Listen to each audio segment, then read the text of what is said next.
ఓం శ్రీ మహాగణాధిపతయే నమః.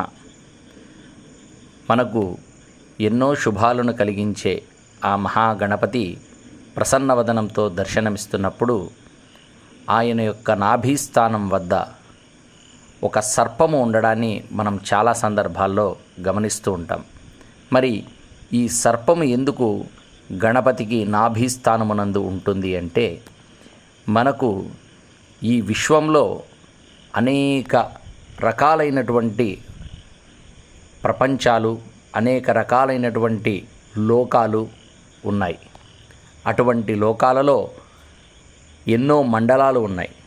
ఆ మండలంలో ధ్రువ నక్షత్ర మండలమని, వైకుంఠమని, బ్రహ్మలోకమని ఇలా ఎన్నో మండలాలు ఉన్నాయి.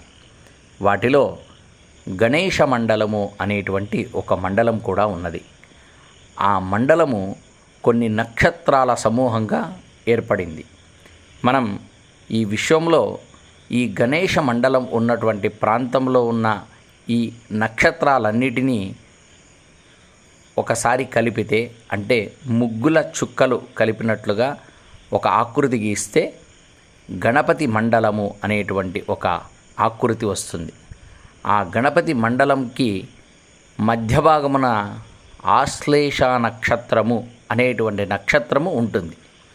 ఈ ఆశ్లేష నక్షత్రము యొక్క రూపము సర్పాకృతి కలిగి ఉంటుంది.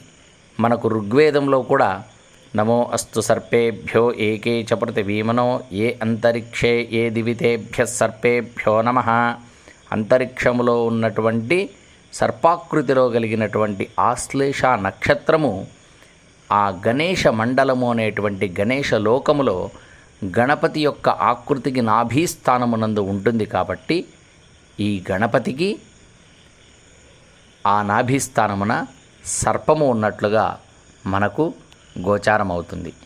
గణపతి యొక్క మండలము క్రింది భాగంలో ఇంకొక మండలం ఉంటుంది.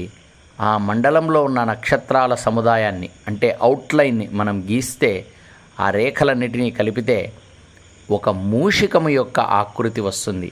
కాబట్టి గణపతి ప్రతిమ గీసినప్పుడు, గణపతి ప్రతిమ ప్రతిష్ఠ చేసేకి ముందు శిల్పి తయారు చేసేటప్పుడు గణపతి యొక్క నాభీస్థానమునందు సర్పము, ఆయన యొక్క పాదాల దగ్గర మూషికము ఉంటుంది.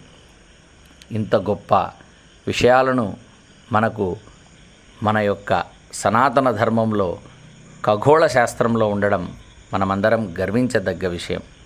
సనాతన ధర్మం అంటే విజ్ఞానం, విశేషం.